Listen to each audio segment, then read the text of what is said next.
What is up, JL Life? Modell here. And Misty. So today, we're finally going to be pulling out the stock axle shafts On Heathen. the sport model, to kind of see how them 37s have been abusing the stock axles. Y'all, stay tuned.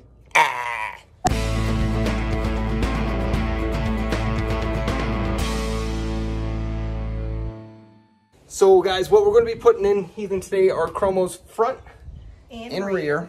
We got the Dana Spicers for the rear. And the Yukon for the front. Now with the Yukons, they don't come pre-assembled, so you're going to have to assemble the U-joint in there. But we're not really going to get into the details on how to do the rear because again, we've done a very good video on that one already for the other JL. And we're only going to be showing little tidbits of the rear, mainly how twisted the shafts, if they're twisted. If they're twisted. Then we'll jump into the front ones, and that will be how to disassemble the front. So here is the rear driver. It's a little twisted. A little bit. And to be honest, I'm expecting them all to be twisted. 37s on sport axles is not recommended. This one looks much not nearly as better, but it's still twisted. You can see the twist in the splines right there. We're going to get it put back together. Nothing else to really show at this, but we'll get to the front here in a second and I'll show you how to do that step by step. We're jacking up the front. She is breaking the tire before we jack it up. What I'm going to do is chock the tires. Ta-cha!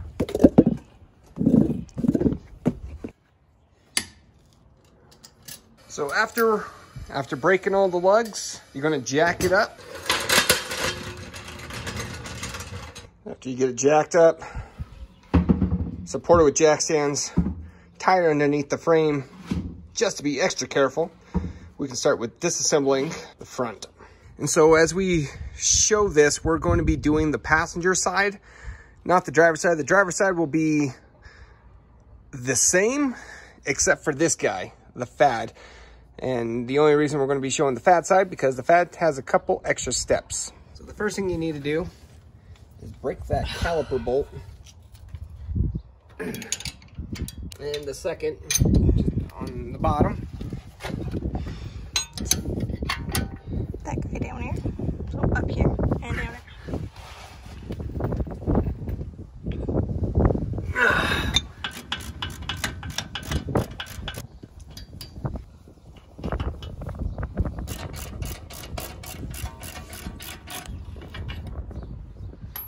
So after you take out the caliper bolts, you're going to want to compress the caliper.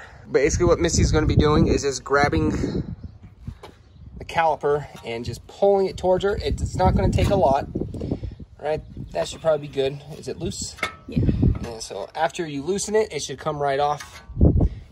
Be mindful of the brake line. You don't want to twist that or stretch it.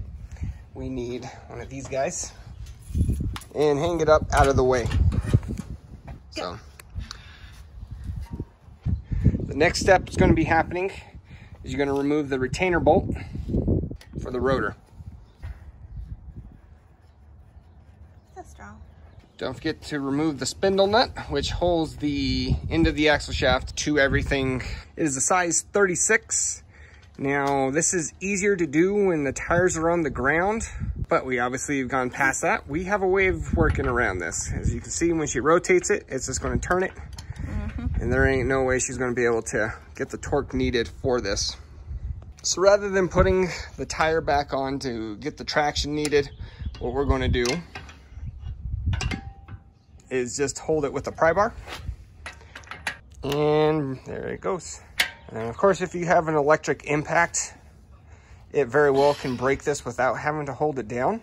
But if not, this is an easy way of holding the axle in place to get this done. Boom.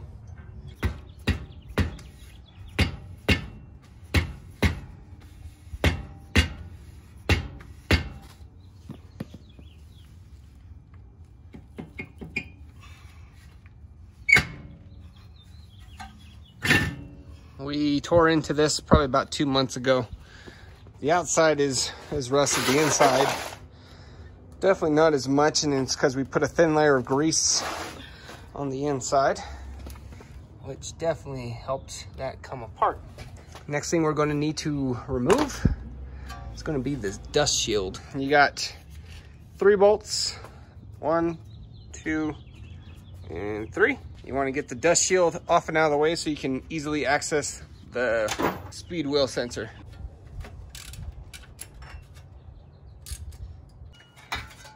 Dust shield.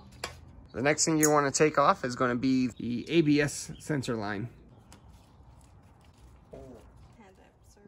And gently pull out the sensor to avoid breaking it. Next, you're going to need to take off your unit bearing, which is this guy. And to take that off, you're going to have 3 bolts. You're going to need a 12-point wrench.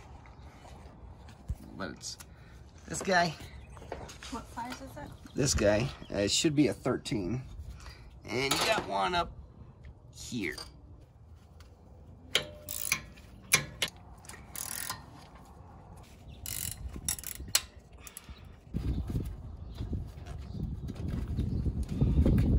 So after removing the 3 bolts behind for the unit bearing, you're going to need to take the unit bearing off. And if you have issues pulling that off, you might want to use a pry bar and try prying it off. Last time we took this apart, we put a thin layer of grease on the contact points, which clearly made a huge difference. So the next thing you're going to want to do is grasp it firmly and pull. Just keep giving it a tug. Okay. So the way the JLs come, the front passenger side is actually a 2-piece. You have the outer piece, which is what we just removed, and there's an inner piece that goes on the other side of that guy right there. Here's it from the other side. That is the FAD, which is the front axle disconnect. Now we're going to need to take off that skid plate and the motor in order to access the inside of the tube, so we can take out the C-clip and pull out the inner shaft. So the first thing Missy's going to need to do is unplug the wire harness. It should be to pull that red clip out towards you, push down on the red clip, and it should pop out.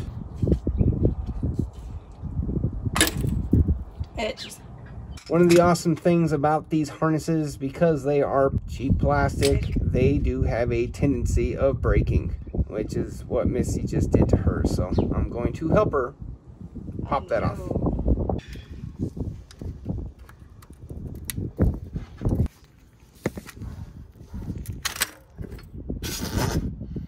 So what I did, because Missy accidentally broke her clip, I just got a sharp clip or a sharp pick and pulled underneath the plastic retainer, pulled it up, and it popped right out.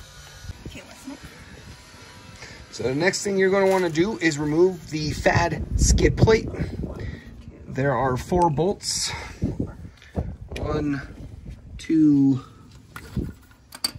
3, and help me out. I can't see. You got it. Here, right there. Right there. A little, yep, pretty much. Take those 4 out. The skid plate will come right off.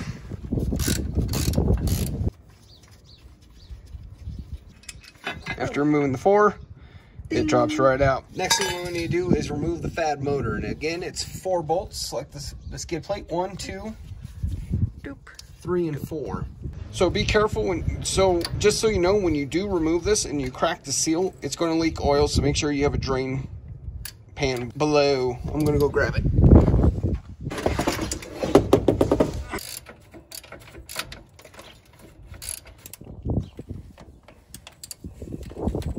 After you remove all 4 bolts, that motor will come right out.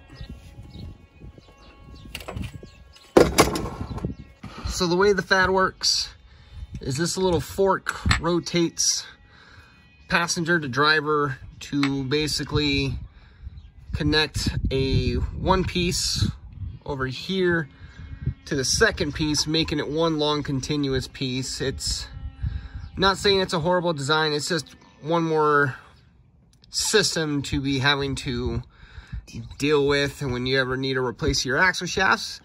If you're going for the 2-piece, you gotta do this every time, and it's just extra work. So the next piece we need to take out is going to be the inner shaft, which is right here. You can just pull it out with your finger, and if you look closely, underneath the spline collar, there's a C-clip right here, We're going to need to pull that off in order to get it through. So just a pair of pliers, face the opening away from you. So here's the opening. I'm going to rotate it to where it's facing away. I'm going to grab it with a pair of pliers and yank it.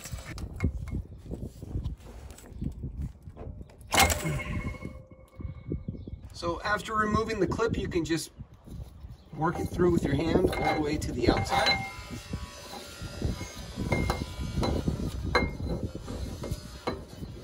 Here come the splines.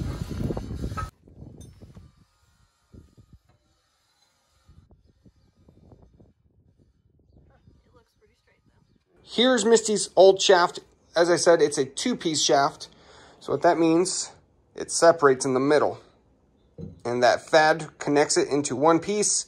So it operates like this guy, which is just a 1-piece, which is what we're going to be putting in. But again, the main idea of doing this is just to make things simpler, because when the FAD doesn't function, you lose 4-wheel drive. So the reasons we decided to go with the 1-piece, again, it's not because of a lack of strength, though the 2-piece is weaker than the 1-piece. A solid piece is going to be stronger than something pieced together. But the main idea was just, we're trying to simplify the Jeeps. Less systems in the way, just make things easier to troubleshoot, to maintain, to work on. And if your FAD ever takes a really big rock off-roading, it can cause to some issues. But we're going to be avoiding that. So Misty's going to put this one in. When you're doing the fronts, unlike the rear, where your axle seal is at the end, on the front, your axle seal is going to be on the inside. So you're going to have to be very careful not to damage the seal. Otherwise, you're going to be making more work for yourself. And you're going to just slide it in. Again, I can't stress enough how careful you need to be, just so you don't booger up the seal at the diff. We're going to need to put the FAD back on, but before you put the FAD on, you're going to take off the coupler, and the fork's just going to be operating on top of the axle shaft. And so doing it this way is going to result in no dummy lights coming from your FAD, which your 4-wheel drive will continue to work as normal, because the system is going to be operating like the coupler is there. It's not going to know that it's not there. It's not going to know that it's a 2-piece, but that fork's going to continue to move as normal, so you won't have any issues doing this upgrade. So after reattaching the FAD, you're going to want to put the skid plate back on.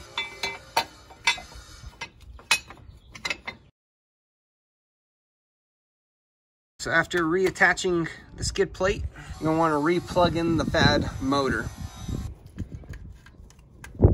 After that's been plugged in, we can start by reassembling the outer side of the axle.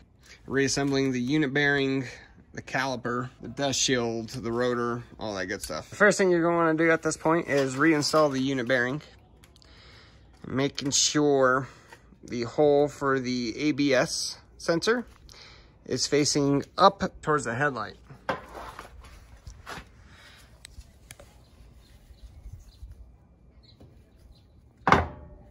Get your 12-point bolts, all 3 of them, and put them in from behind the knuckle.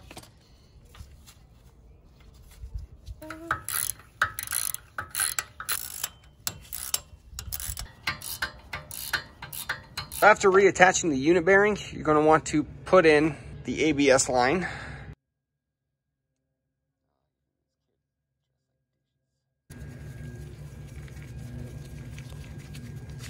Not too tight, just nice and snug. After doing that, you're going to reattach the dust shield. I cut at the top of the dust shield, right there.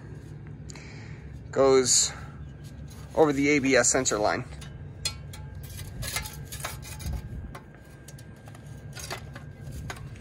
Then you just put in your 3 bolts, 1, 2, and 3. After reattaching the dust shield, put your rotor back on. So what Misty's doing is putting anti-seize on the retainer bolt. I can't stress this enough. This is definitely something you don't want to get seized up inside of the rotor. While you're here, just thread on your spindle nut. You'll tighten it down once you put the tires on. Unless you have wheel caps that go over your spindle nut, then you won't be able to access it when your tires are on. So you're going to have to tighten it now. And the way to do that, as you saw earlier in the video, use a pry bar to hold the lugs in place while someone tightens the spindle nut. We keep ours exposed. Now we need to put the calipers back on. So I 100% recommend putting thread lock on your caliper bolts. A caliper bolt coming loose while driving is going to suck and lead to a lot of breaks.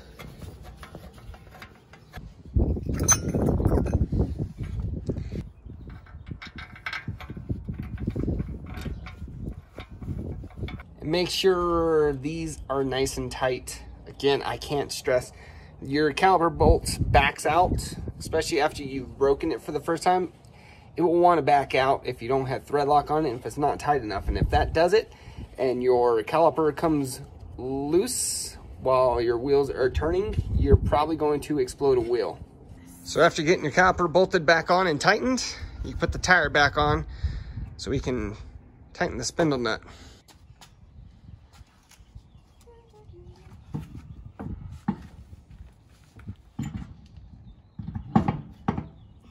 I'm going to knock out the driver's side. I'm not going to show that half. I will drop back in this video just to show you the splines on the driver's side, but I'll get that done before we do the sign off. I got the driver's side out. You see it's twisted. The rear driver definitely was the worst. But let me get this all put together and we'll chit chat. All right, after getting it lowered back down, make sure you tighten your lugs, torque your lugs, and don't forget the spindle. So everything's all done. Macy's gonna go take it for a test drive. Just wrapping up this video real quick. I hope you guys found this useful.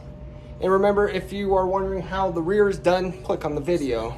The link is still up there. So as far as the stock axles holding up to 37s, you know,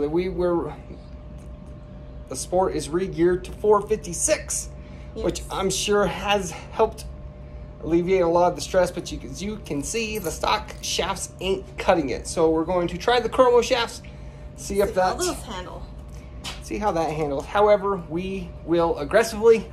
And I do plan on a full axle swap. And eventually it's coming. We just want to see how far we can get these Sport axles before it kind of gets to that point to where we need it. And because you guys want to see. So if you're planning on running 37s and doing very mild off-roading, I'm sure you'll be fine.